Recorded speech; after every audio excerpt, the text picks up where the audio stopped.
querido irmão, querido amigo, que bom estarmos então mais uma vez aqui com você nesse vídeo aula para compartilhar um pouco mais com você sobre a história de missões no Brasil, tá? Nós já temos vários vídeos gravados sobre esse assunto, é lógico, nós estamos apenas dando uma pequena introdução, de uma maneira resumida, um panorama geral, nós não estamos entrando em muitos detalhes, um detalhe ou outro, mas não muitos detalhes, mas nós estamos então dando esse panorama geral. E aí nós falamos um pouco sobre a história geral de missões, dentro da história da igreja, desde a era apostólica, a igreja primitiva até a igreja reformada. E aí então começamos a falar sobre do período pós-reforma, a tentativa huguenote que não deu certo, a tentativa da igreja reformada holandesa que também não deu certo, a tentativa, aí viemos para o século XIX, né, com a chegada da família real, a chegada dos imigrantes, né, aí chegaram os pastores, né, luteranos, também os anglicanos chegaram os luteranos, mas muito mais para dar assistência espiritual, um trabalho de capelania aos imigrantes, né? Depois falamos da primeira tentativa metodista, de 1835 a 1841, que não deu certo, né, lá no Rio de Janeiro, né, na cidade do Rio de Janeiro, não deu certo, não conseguiram fundar uma igreja autóctone, apesar de 6 anos de tentativa. Mas né, foi 5 anos mais intenso, né? E 1 ano de observação, né? Não deu certo. E falamos, então, a partir da década de 50, do século XIX, 1855, chegaram ao Brasil, ou chegou ao Brasil, o casal Calley, Robert e Sarah Calley, nós já falamos, né? Casal da Igreja Escocesa Livre, presbiterianos, mas no Brasil fundaram uma igreja autóctone. E aí nós temos a primeira igreja autóctone, a primeira igreja na cultura brasileira, para a cultura brasileira, a primeira igreja nacional, a primeira igreja nativa, digamos assim, que o casal Calley fundou, né, como chamado inicialmente de Igreja Evangélica Fluminense, e mais tarde, então, no início do século XX, se tornou, então, participante do Concílio de Igrejas Congregacionais Brasileiras, né? Então, um casal presbiteriano fundaram uma igreja que se tornou igreja congregacional.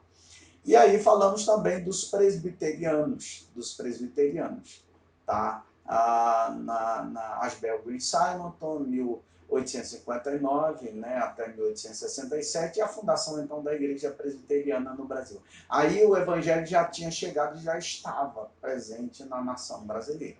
Já estava ali, já tinha, então, se fixado no Brasil, tá? E glória a Deus pelos pioneiros, né, que, digamos, desbravaram essa terra aqui com o Evangelho de fé reformada, né?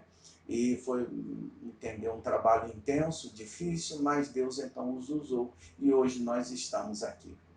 E hoje nós vamos então falar sobre os metodistas no Brasil. Lembra da primeira tentativa metodista? Eles tentaram, não deu certo, mas mais tarde eles vieram e se fixaram no Brasil. Então hoje os metodistas, né, enfim, se fixam no Brasil. Pai amado, eu te louvo pela tua palavra, eu te louvo por essa série de videoaulas, e fale conosco aos nossos corações através da tua palavra, segundo o teu propósito para a vida de cada um dos teus filhos, assim eu te peço, no nome de Jesus. Amém. Bem, queridos, a primeira tentativa metodista não funcionou.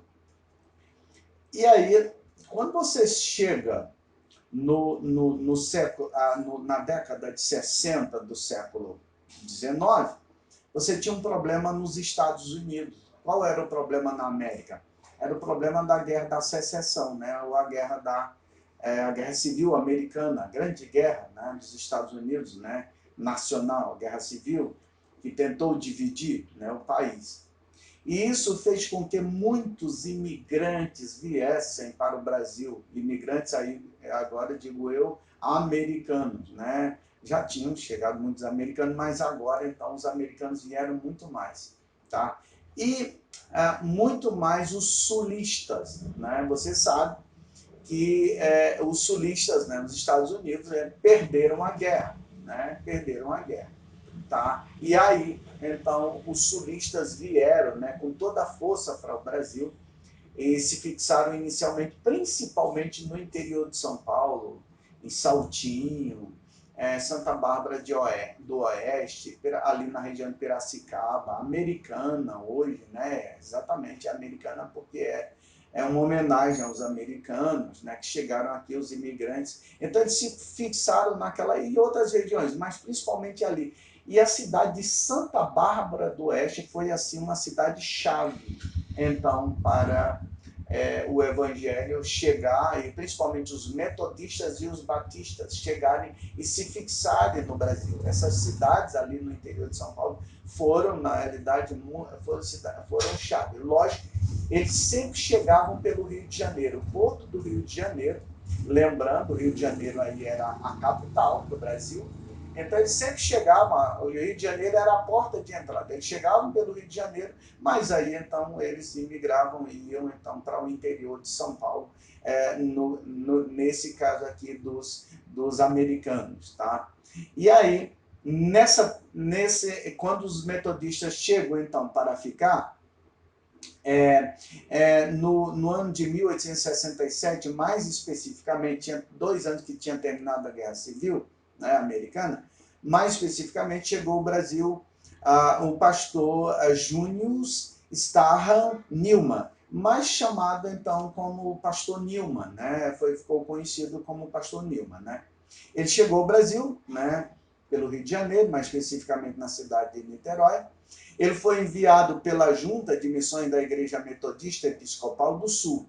Só que ele não foi enviado exatamente no sentido de enviado e mantido financeiramente. Lembrando, mais uma vez, os Estados Unidos havia tido uma divisão, né, por causa da Guerra Civil, existia uma rixa muito grande entre o Norte e o Sul.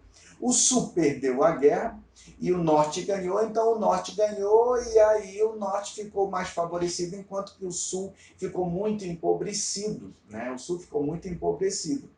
E aí o pastor Newman, ele veio, na realidade, na esteira desse movimento, tá? de vinda de imigrantes, né? Ele foi enviado, mas não era necessariamente mantido, né, pela igreja então metodista então do sul dos Estados Unidos, né, pela Junta de Missões Metodista Episcopal. Ou seja, ele veio como imigrante, já tinha muitos americanos ali na região, tá, de Santa Bárbara do Oeste, já tinha muitos americanos em toda aquela região, Saltinho, Santa Bárbara do Oeste e tal. E aí ele veio então também como imigrante, buscando uma oportunidade de vida aqui. Só que ele juntou, digamos assim, o útil e o agradável. Ele veio como imigrante, mas já que veio, né, então vou procurar evangelizar então no Brasil e procurar então fazer o trabalho missionário no Brasil, visto que ele era um pastor, um ministro evangélico batista, né? O mesmo logo foi para a cidade de Saltinho, né? Como eu falei, né? Chegou pelo Rio de Janeiro, foi para a cidade de Saltinho, tá? Próximo a Santa Bárbara do Oeste, em São Paulo, onde já haviam muitos imigrantes americanos, principalmente vindos do Sul, que haviam perdido a Guerra Civil, aquilo que nós já falamos. Tá? Nessa região, ele pregou durante 2 anos, tá? Mais ou menos de 1868 a 1870, né? Ele iniciou suas pregações, mas foram muito pouco produtivas suas pregações. Por quê? As suas pregações foram um pouco produtivas. Existiam 2 problemas. Primeiro, que ele pregava em inglês. E aí ele tentou atrair brasileiros. Mas, ora, na época, né, o inglês era basicamente a língua de americanos, de ingleses, né? E poucos brasileiros sabiam o inglês, né? Era bem mais difícil. Mas ele então passou a pregar em inglês. Então não funcionou a pregação. Um outro problema é que na região existiam metodistas já, né, como que ele era o caso, presbiterianos e batistas, que já tinham na região oriundo dos Estados Unidos, e até congregacionais. 4 denominações das históricas estavam ali na região.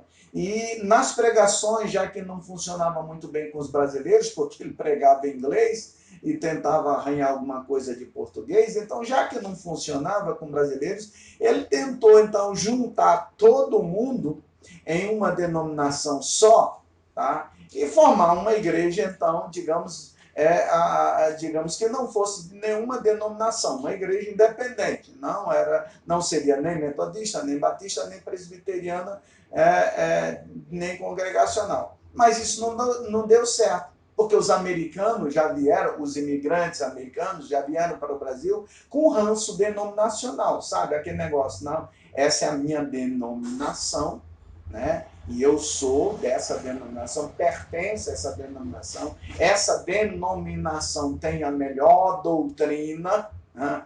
E eu não vou, então nós não vamos sair daqui. Então, mais ou menos isso aí.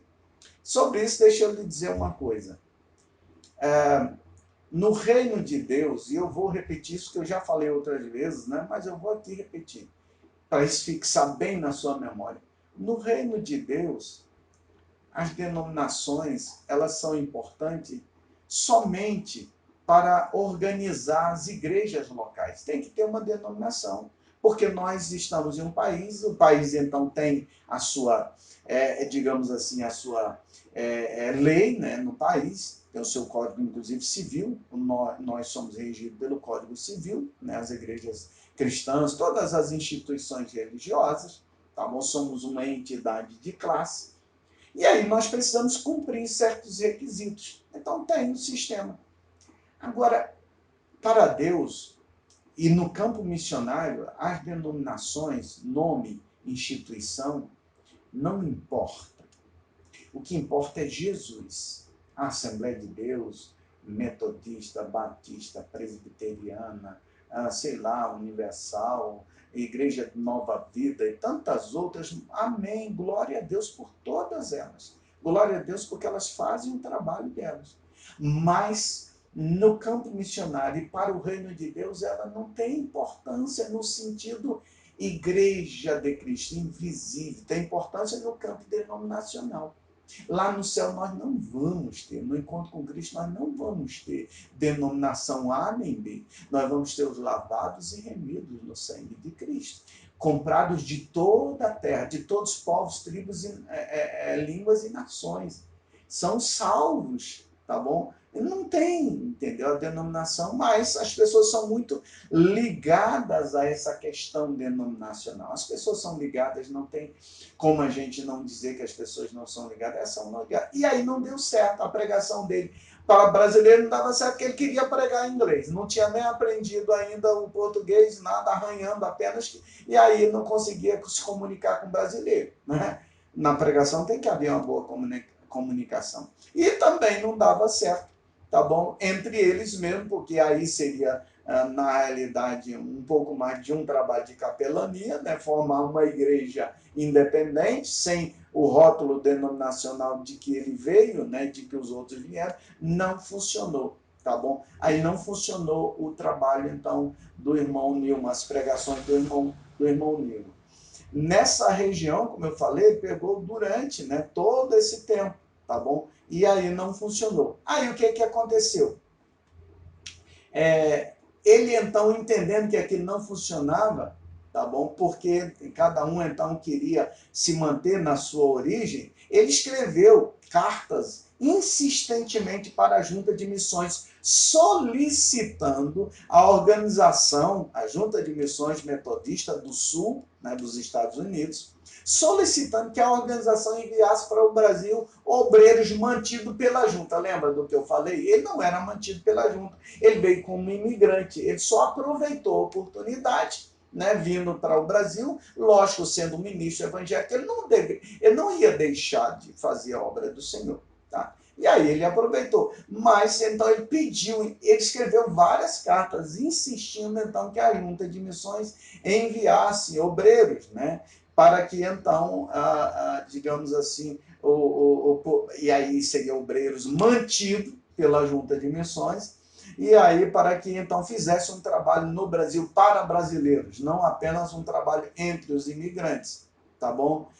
Entre os imigrantes. Aí foi que, em 1876, ou seja, mais ou menos 8 anos depois que ele iniciou as pregações dele, né? E, basicamente, mais ou menos 5 anos depois que ele começou a escrever para a Junta de Missões, né? Metodista lá do sul dos Estados Unidos. Então, em 1876, a Junta de Missões enviou o primeiro missionário mantido por ela aqui para o Brasil.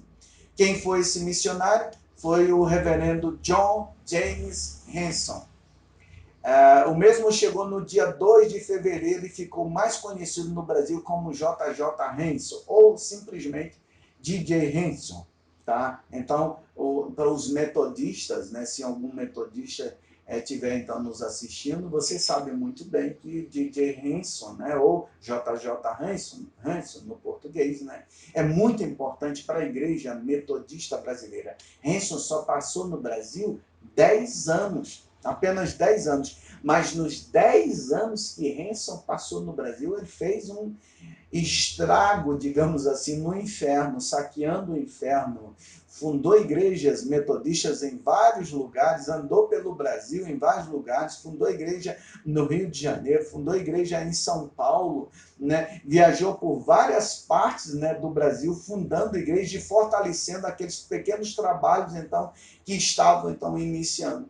Então, Hanson foi 10 anos, 1876 a 1886, mais ou menos 10 anos e 6 meses, né? O mesmo continuou o seu trabalho nos Estados Unidos, porque ele retornou para a América em 1886, em agosto de 1886, ele chegou aqui em fevereiro de 1876 e voltou então em agosto de 1886. Daí, mais ou menos 6 meses, 10 anos e 6 meses ele passou no Brasil. Ele voltou para a América, então, em 1886, em agosto, e continuou lá o seu trabalho de pastoreio, e importante, ele voltou para a América e ficou da América apoiando o trabalho missionário no Brasil, mantendo outros metodistas, missionários que vieram, então, para terras brasileiras, ele continuou mantendo, ajudando, né, fomentando o trabalho missionário no Brasil. DJ Hanson só faleceu no dia 18 de outubro de 1934, já aos 80 anos de vida. Foi uma vida longa a serviço do reino de Deus. E DJ Hanson foi muito importante, né? JJ Hanson, muito importante para o trabalho missionário da igreja metodista no Brasil. Os nossos irmãos metodistas sabem disso, tá? E é assim, Deus faz assim, Deus pega... Deus junta, e eu gosto de falar, certamente você já me ouviu falar sobre isso, eu gosto de falar de que Deus ele mexe em quebra-cabeça, Deus vai montando quebra-cabeça. Veja, o pastor Nilman veio para o Brasil como imigrante, chegando no Brasil viu a necessidade, tentou da maneira dele, não conseguiu, entendeu? Mas insistiu, e o pastor Nilman, apesar de ele não conseguir fazer o que ele queria fazer, mas ele foi muito importante para o DJ Hanson então vir para o Brasil. Então Deus faz dessa maneira, Deus pega e Deus nos usa, Deus usa as pessoas, e Deus vai montando aquele quebra-cabeça ali, até então Deus chegar aquele momento, então, como chegou então no período de 1876 a 1886, que são os anos de ouro, a década de ouro da igreja metodista no Brasil, onde a igreja metodista expandiu então no Brasil. O nosso Deus é o Deus das missões. O nosso Deus é o Deus que diz: ide fazer discípulos de todas as nações, batizando-os em nome do Pai, do Filho e do Espírito Santo, e ensinando-os a guardar todas as coisas que vos tenho mandado. E eis que estou convosco todos os dias, até a consumação dos séculos. Esse é o nosso Deus. O nosso Deus é um Deus missionário. Pai amado, eu te louvo, eu rogo a tua bênção, esteja conosco. Sim, meu Deus amado, continue conosco, e que através desse vídeo aula, Senhor, os teus filhos possam aprender um pouco mais sobre a tarefa missionária em terras brasileiras, como os missionários vieram então e trouxeram a tua palavra, o teu evangelho então para a nossa nação. Assim eu te peço e te agradeço no nome de Jesus. Então, no período de 1876 a 1886, é o período do estabelecimento da Igreja Metodista no Brasil. No primeiro período, de 1835 a 1841, eles não conseguiram, mas agora eles chegaram, então se fixaram. O importante é não retroceder, é não desanimar, mas continuar então firme, que o Senhor tem grandes bênçãos para a vida daqueles que perseveram. Curta, compartilhe, comente, tá? E se inscreva no nosso canal. Deus te abençoe, no nome de Jesus.